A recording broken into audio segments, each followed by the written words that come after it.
समान विद्युत क्षेत्र में रखा है। किसमें रखा है? एक समान विद्युत क्षेत्र में। तो सबसे पहले तो विद्युत क्षेत्र बना दो, विद्युत क्षेत्र की बल रेखा है, ठीक है।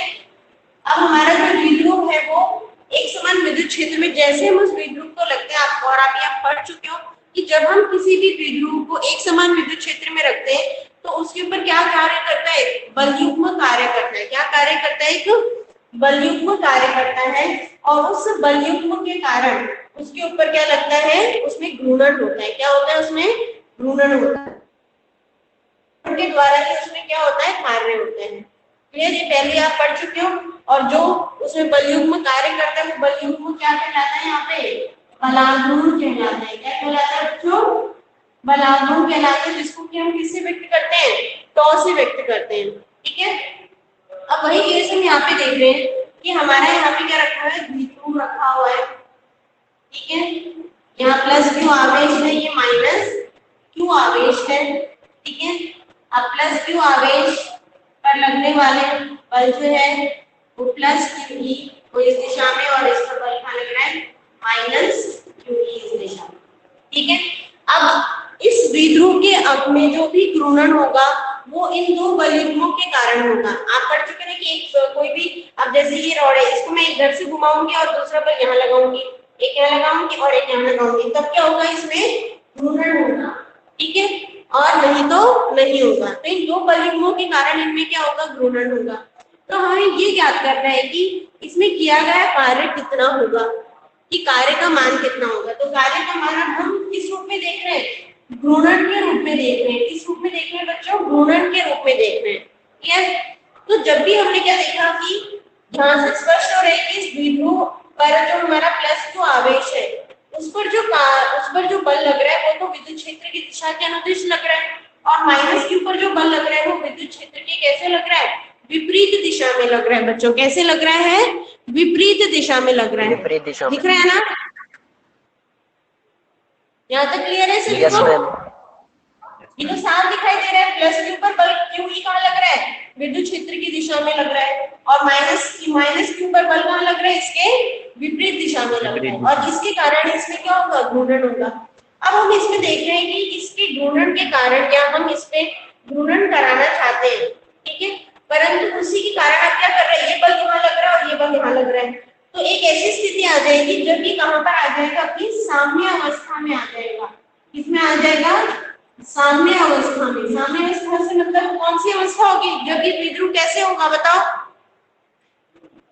जब ये द्विध्रुव पूरी तरह से कैसे हो जाएगा? इस तरह से हो जाएगा, पूर्ण रूप से विद्युत क्षेत्र की दिशा के अनुदिश संरेखित हो जाएगा, तब वो उसकी क्या होगी? साम्य अवस्था कहलाएगी। क्या कहलाएगी बच्चों?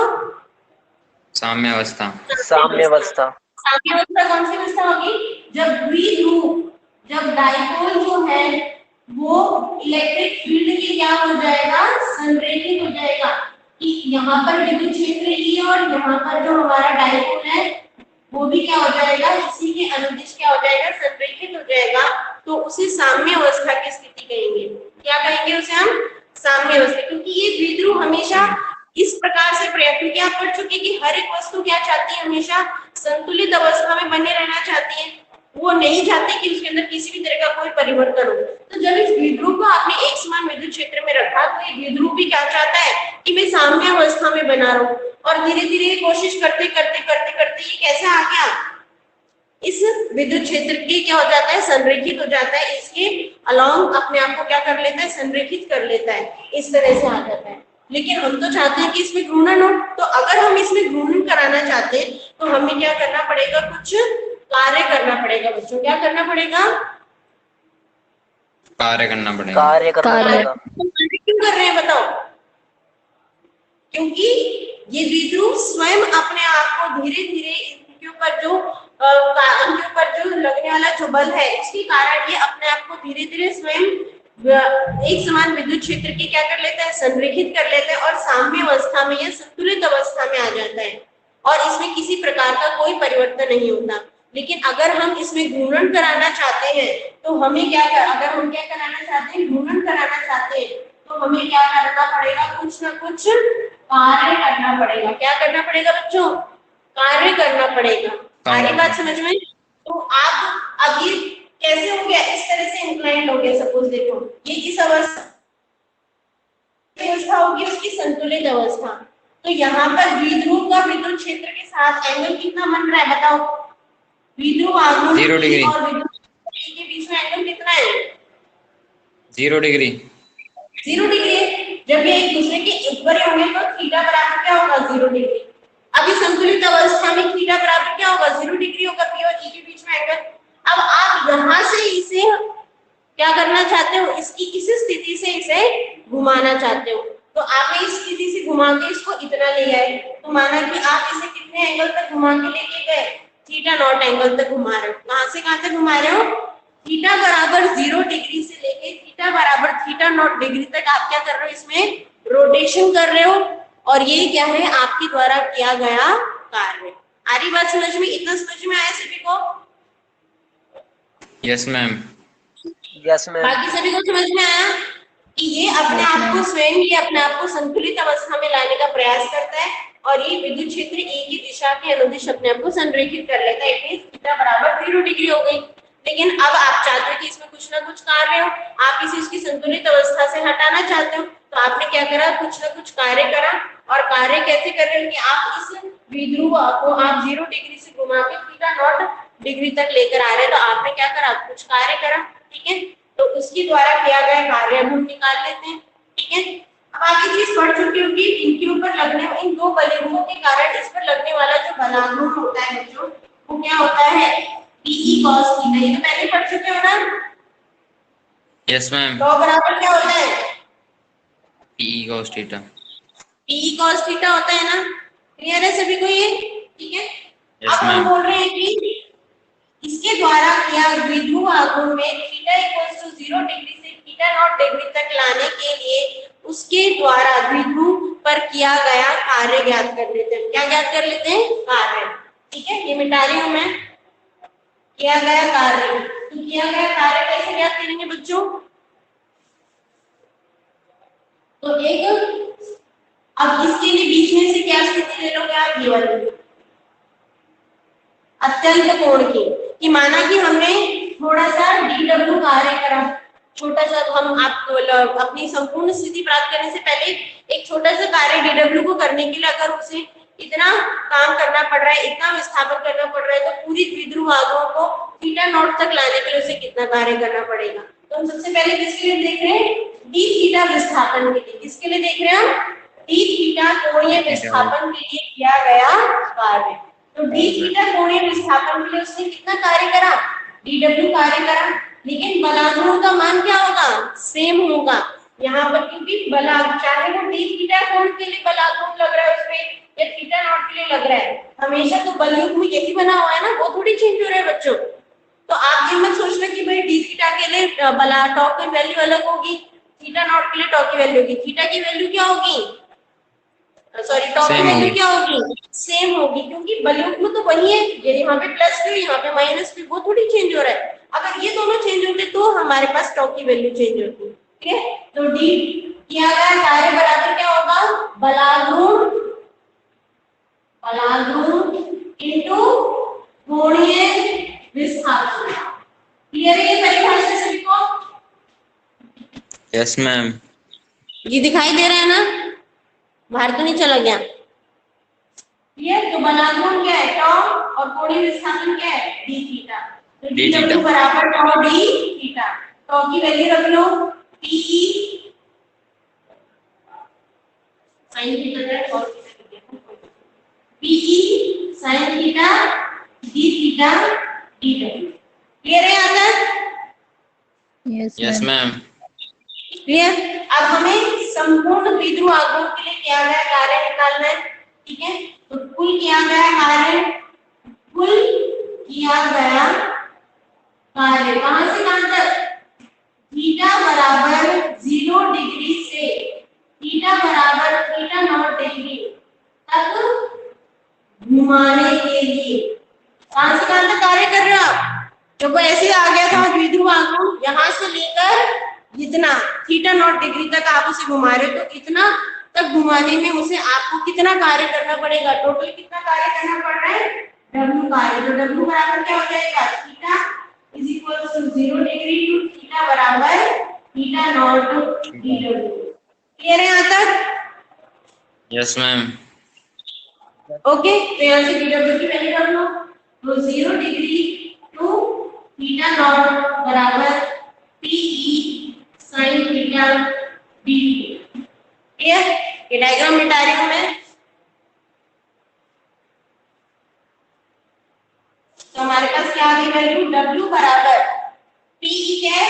कांस्टेंट है, बाहर ले आओ, अंदर क्या बचा? 0 degree to theta naught sin theta d theta. और sin थीटा का इंटीग्रेशन क्या होगा? Cos theta. Minus cos Minus. theta. Minus cos theta क्या होगा? PE minus cos theta Cos theta. 0 degree to theta naught. ठीक है, लिमिट पुट कर दो, upper limit minus lower limit. तो क्या आ गई value? PE minus cos theta naught minus minus क्या हो गया? Plus cos 0 degree. यहाँ तक क्लियर है सभी को? अपर लिमिट माइनस लोअर लिमिट करा और कुछ नहीं करा है। ठीक है, तो cos 0 डिग्री तो क्या हो गया? 1. 1। हमारे पास क्या वैल्यू आ गई? PE 1 minus cos theta not. ये किसका मान आ गया? किए गए कार्य का मान। और यदि थीटा नॉट को खाली थीटा लिखे तो हमारे पास W बराबर कितना आ गया? W बराबर PE 1 माइनस cos थीटा के बराबर। तो इतना कार्य उसे क्या करना पड़ेगा? अपने 0 डिग्री से थीटा डिग्री तक किसी भी द्विध्रुव को घुमाने के लिए किया गए कार्य का मान कितना होगा बच्चों? W बराबर PE 1 minus cos theta. Clear है यहाँ तक सभी को? Yes, ma'am. किसी को कोई दिक्कत? बाकियों की आवाज क्यों नहीं आती है? लावण्या, झलक,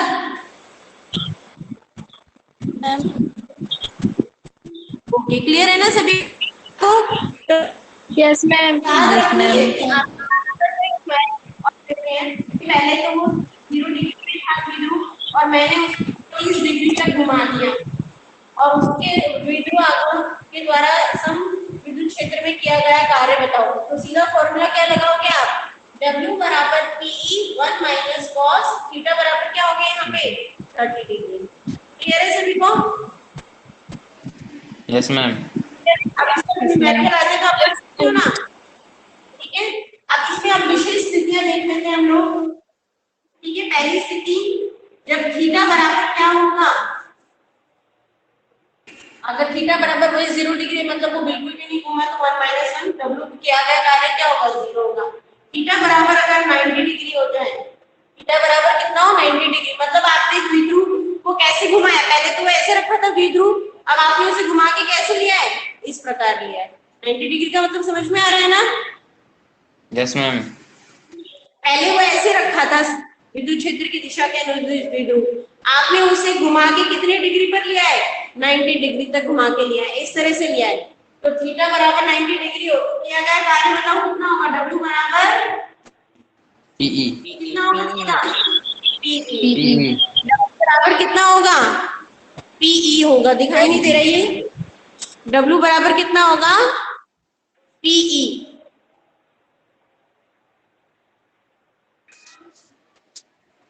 ठीक है, W बराबर कितनी क्या हो गया वैल्यू? PE के बराबर। T cos 90 कितना हो गया? 0 डिग्री हो गया। ठीक है, क्लियर है सभी को? Yes, ma'am. Yes, ma'am. और अगर थीटा बराबर 180 डिग्री हो जाए तो क्या होगा बताओ? जल्दी बताओ। 2P. अगर थीटा बराबर कितना होता है? 180 डिग्री का cos 180 कितना होता है? Minus 1. Minus 1. माइनस 1 हमारे पास क्या आ जाएगी वैल्यू बताओ? 1 माइनस माइनस माइनस माइनस क्या होगा? प्लस। ये क्या हो रहा है? माइनस माइनस क्या हो गया? प्लस। तो हमारे पास क्या आ गया? 2PE। PE. क्लियर है सभी को? कितनी आ Yes, जाएगी? ma'am. 2PE। अगर आपके पास सीधा ये कंडीशन देते हैं कि अगर किसी भी द्विध्रुव को हम तुम्हारे तो किया गया कार्य का मान आपसे डायरेक्ट ऑब्जेक्टिव में पूछ ले, तो डायरेक्ट ऑब्जेक्टिव में किया गया कार्य क्या टिक करोगे आप? W बराबर 2PE 2PE। आगे बात समझ में? अगर द्विध्रुव को अगर हम E के संरेखित होकर सीधा उसे 90 डिग्री तक घुमाने तो किया गया कार्य W बराबर PE। ये वैल्यूज आपको याद रखनी है, डायरेक्ट आपके ऑब्जेक्टिव क्वेश्चंस में पूछे जाते हैं, ठीक है ना? क्लियर है टॉपिक सभी को? Yes ma'am. क्लियर है कि छोटा सा टॉपिक आपका रह रहा था, ठीक है? अब इसी के साथ साथ आप देखो, इससे पहले पढ़ चुके हो कि जब हमारे पास किया गया कार्य का मान हम निकाल लेते हैं तो हमारे पास उसकी स्थितिज ऊर्जा भी निकाल सकते हैं, हम निकाल सकते हैं ना? निकाल सकते हैं, नहीं निकाल सकते? यस मैम निकाल सकते हैं। Yes, ma'am. कि स्थितिज ऊर्जा क्या होती है? किसी भी वस्तु को या किसी भी पिंड को अनंत से किसी निश्चित दूरी तक लाने के लिए किया गया कार्य उसके अंदर उसकी स्थितिज ऊर्जा के रूप में क्या हो जाता है? संचित हो जाता है। किस रूप में संचित हो जाता है बच्चों? स्थितिज ऊर्जा के रूप में। तो जब हमने कार्य निकाल लिया तो क्या हम उसकी स्थितिज ऊर्जा नहीं निकाल सकते? तो स्थितिज ऊर्जा निकाल लेते हैं अब द्विध्रुव की, ठीक है? क्लियर है ना टॉपिक सभी को? मिटा रही हूं मैं। Yes, ma'am. यस और अगर मैम। आपको टाइम रहता है तो लास्ट में आप उसका स्क्रीनशॉट ले लिया करो सीधा, ठीक है? चलो देखो नेक्स्ट टॉपिक है, ये दो टॉपिक ही रह रहे थे, ऑलमोस्ट सारे टॉपिक हो गए हैं। देखो क्या निकाल रहे हैं हम? द्विध्रुव की स्थितिज ऊर्जा। शॉर्ट में लिख रही हूं मैं कि द्विध्रुव को जब हम एक समान विद्युत क्षेत्र में रखें तो उसकी स्थितिज ऊर्जा का मान क्या होगा, ठीक है? तो स्थितिज ऊर्जा का मान क्या होगा हम इसमें भी कैसे निकालेंगे? देखो बच्चों कि जब भी हम स्थितिज ऊर्जा की बात करते हैं तो हम स्थितिज ऊर्जा कैसे निकालते हैं? एक स्थिति से दूसरी स्थिति के मध्य का जो परिवर्तन है यही तो हम देखते हैं। तो मतलब आप द्विध्रुव को कहां से लेकर आ रहे हो? अनंत से लेकर आ रहे हो। कहां से लेकर आ रहे हो? अनंत से। कहां से लेकर आ रहे हो बच्चों? अनंत अनंत से। से। अनंत से। तो अनंत से एक समान विद्युत क्षेत्र में आप द्विध्रुव को लेकर आ रहे हो।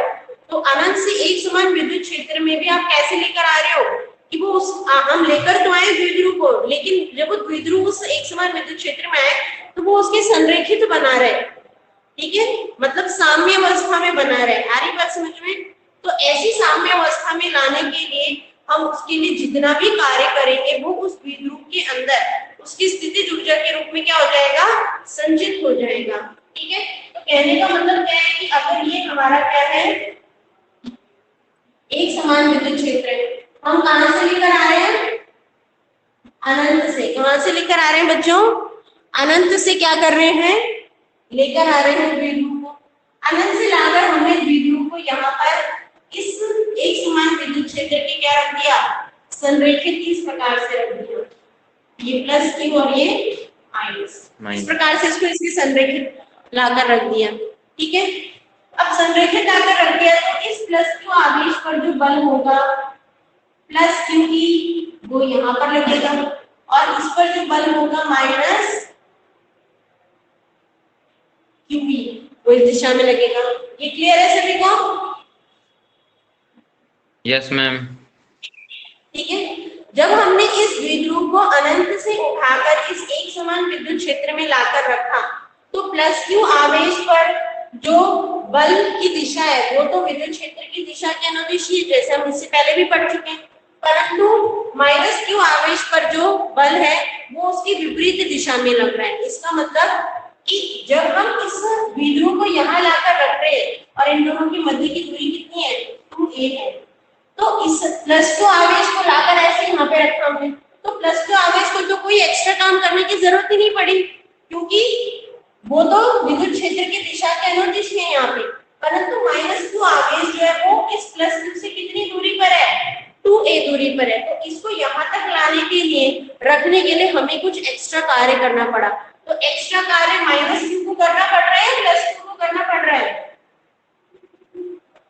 बताओ। माइनस क्यू को करना पड़ रहा है ना, क्योंकि ये इससे कितनी दूर है? 2a डिस्टेंस पर है यहाँ से, इस विद्युत क्षेत्र से ये कितने डिस्टेंस पर है? 2a डिस्टेंस पर है। तो इसको क्या करना पड़ रहा है? इसको हम यहाँ से अनंत से लाए और लाके यहाँ पे रखा, तो इसको तो कुछ कार्य करना ही नहीं पड़ा। ठीक है, आप इससे पहले पढ़ चुके ना कि इसके पास तो कोई अन्य यहाँ पे विद्युत क्षेत्र या अन्य कोई विद्युत विभव था ही नहीं जो इसको यहाँ आने से क्या करे, रोके। तो +2 तो अपने आप ही आगे बिना कुछ कार्य करे, लेकिन जब उसके बाद -q को यहाँ पे लाके रख रहे हैं तो -q को तो कार्य करना पड़ेगा ना, क्योंकि इसका जो विद्युत विभव है +q तो वो इसी यहाँ आने से क्या करेगा, रोकेगा। आ रही बात समझ में? Yes ma'am. तो कार्य किसको करना पड़ा, -q को, -q को, ना कि +q को। ये बात समझ में आ गई?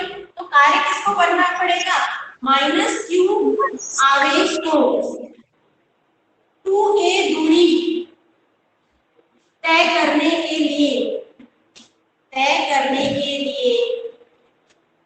क्या करना पड़ रहा है, अतिरिक्त कार्य करना पड़ता है। क्या करना पड़ता है, अतिरिक्त कार्य करना पड़ता है, और वो अतिरिक्त कार्य ही हमें यहाँ पर क्या करना है, निकालना है। और वो किया गया अतिरिक्त कार्य ये क्या होगा, उसकी स्थितिज ऊर्जा होगी। क्लियर? तो अतिरिक्त कार्य हम बोल रहे हैं कि -q आवेश में W कार्य कर रहा है। अब W कार्य कर रहा है, इसके ऊपर लगने वाला बल कितना है, बल इंटू विस्थापन। ठीक है, इसके ऊपर बल कितना लग रहा है, बताओ? -QE। बाकी सभी को भी तो दिखाई दे रहा है, जवाब क्यों नहीं आता सभी का? बल कितना लग रहा है -q पर? -QE। -QE। विस्थापन कितना हो रहा है, यहाँ से यहाँ तक इस -QE आवेश को, इस -q आवेश को ये -QE इतना बल लगाते हुए वो इतने डिस्टेंस तक क्या करता है, विस्थापित कर रहा है। तो विस्थापन कितना हो रहा है, 2A। कितना हो रहा है, 2a हो रहा है। तो W बराबर वैल्यू कितनी आ गई हमारे पास, -2QA इंटू E। ठीक है, और 2AQ को हम क्या लिख सकते हैं, बताओ? P लिख सकते हैं ना। तो W बराबर क्या आ गया हमारे पास, -PE। W बराबर क्या आ गया, -PE, और ये किया गया कार्य संचित हो जाएगा, उसकी स्थितिज ऊर्जा के रूप में संचित हो जाएगा, जो कि U के द्वारा व्यक्त होगा, और U बराबर क्या आ जाएगा, -PE के बराबर। क्लियर है सभी को? Yes ma'am. इट मींस जब हम अनंत से किसी भी द्विध्रुव को एक समान विद्युत क्षेत्र E में लाते हैं, तो क्योंकि पहले कौन आ रहा है, +q आवेश आ रहा है, उसके +q आवेश को आने के लिए उसे कोई भी कार्य करने की जरूरत नहीं पड़ रही, क्योंकि इससे पहले यहाँ पे कोई अन्य आवेश नहीं रखा था, जिसकी वजह से कोई अन्य मतलब किसी रोकने वाला कोई भी नहीं था, जिसकी वजह से उसे कोई एक्स्ट्रा कार्य करना पड़े। तो +q तो बिना कार्य करे यहाँ पहुंच गया। लेकिन जब -q को हम यहाँ पे लेकर आ रहे हैं, कितनी दूरी तक, इससे कुछ पर्टिकुलर डिस्टेंस 2a तक लाने के लिए -q को कार्य करना पड़ रहा है। और कितना कार्य करना पड़ रहा है, 2a डिस्टेंस तक विस्थापित होने के लिए उस पर कितना बल लग रहा है, -QE बल लग रहा है। तो उसके द्वारा उसने कितना कार्य करा, -PE कार्य करा। और हम कह रहे हैं कि वो किया गया कार्य उसके अंदर किस रूप में संचित हो जाएगा, स्थितिज ऊर्जा के रूप में संचित हो जाएगा। वो U बराबर क्या होगा, -PE होगा। आगे बात समझ में आते हैं? Yes ma'am. Yes ma'am. हमारे पास कि किसी भी वस्तु को या द्विध्रुव को अनंत से एक समान विद्युत क्षेत्र E तक लाने के लिए किए गए कार्य उसकी स्थितिज ऊर्जा के रूप में क्या हो जाता है, संचित हो जाता है।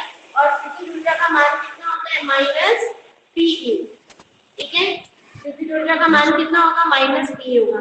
अब इसी को हम आगे भी एलैबोरेट कर सकते हैं, आगे भी एक्सप्लेन कर सकते हैं कि अब इस द्विध्रुव को हम इतने दूरी पर ना रखकर हम क्या कर रहे हैं, इसमें क्या कर रहे हैं, पहले तो संरेखित किया, संरेखित करने के बाद इसमें हम क्या कर रहे हैं, इसको थीटा नॉट पर क्या कर रहे हैं, घुमा रहे हैं, वही थीटा एंगल से घुमा रहे हैं। तो थीटा एंगल से घुमा रहे हैं तो किया गया कार्य क्या हो जाएगा, हम निकाल सकते हैं। किया गया कार्य कितना होता है, PE cos theta 1 minus cos theta 2। निकाल चुके हैं नहीं, cos theta 1 minus cos theta 2, उल्टा लिखना है, theta 1 to theta 2 minus cos theta 1। ठीक है, ऊपर जो वाला साइड है वो चेंज हो जाता है ना, क्योंकि हमारे पास देखो यहाँ पे वैल्यू क्या है, इससे पहले W बराबर PE माइनस cos θ1 to θ2। जब आप लिमिट प्रूव करेंगे तो क्या आएगा, PE minus cos θ2 minus minus plus cos θ1। ठीक है,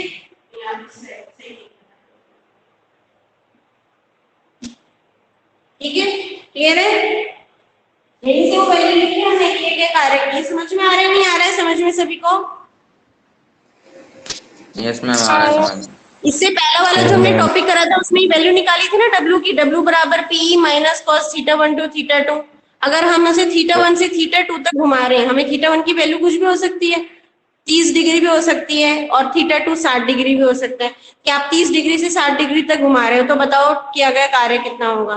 ठीक है, तो उस स्थिति में किया गया कार्य क्या होगा, W बराबर PE cos θ1 माइनस cos θ2 के बराबर।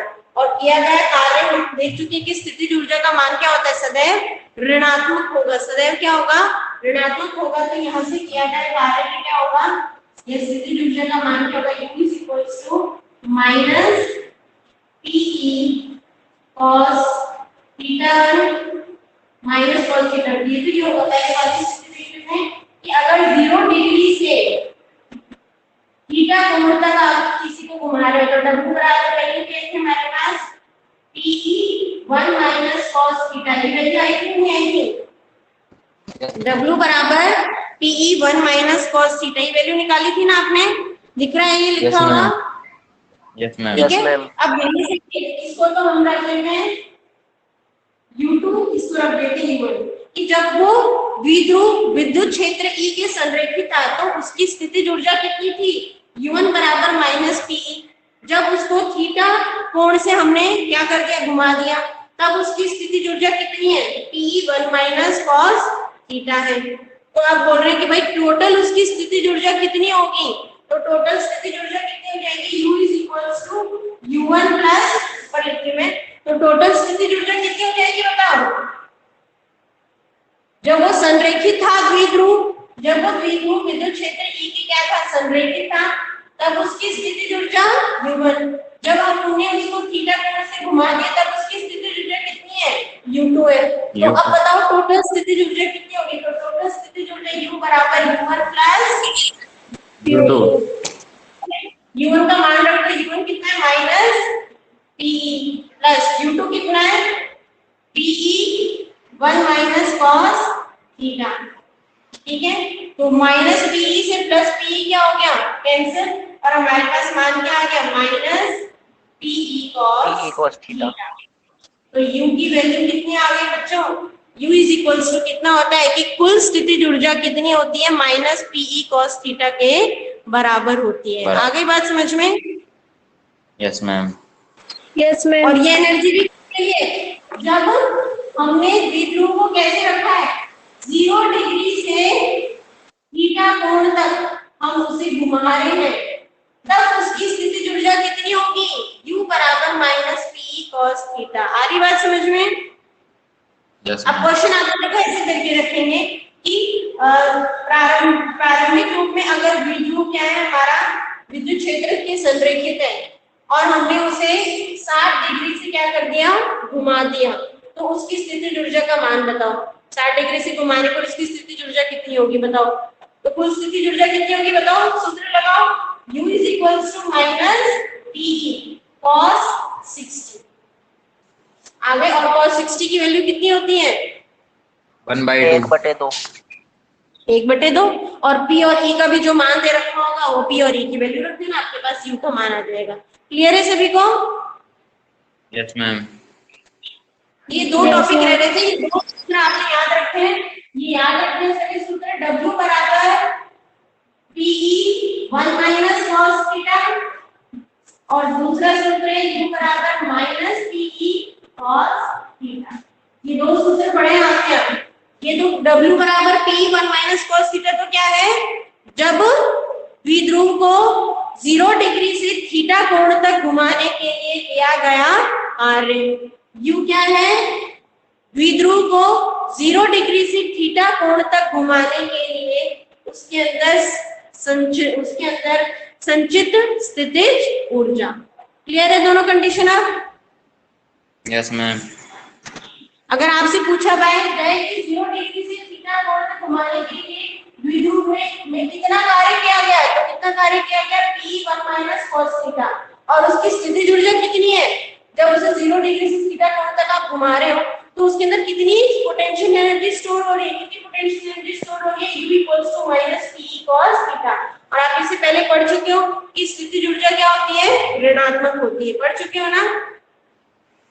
Yes, ma'am. Yes, Yes, ma'am. तो ये दो टॉपिक हैं आपके, ये दो एक तरह से कह सकते हैं आप, इसमें न्यूमेरिकल भी पूछ लिए जाते हैं, न्यूमेरिकल एकदम सीधा सीधा आता है, आपको सीधा थीटा पूछ लिया जाएगा, P और E की वैल्यू दे रखी होगी, थीटा का मान पूछ लेंगे आपसे, थीटा की वैल्यू दे रखी है कि भाई उसे पहले वो संरेखित था, संरेखित की जगह एक दूसरा वर्ड भी यूज कर सकते हैं कि वो पहले साम्य अवस्था में था, किसमें था वो, साम्य अवस्था में था, साम्य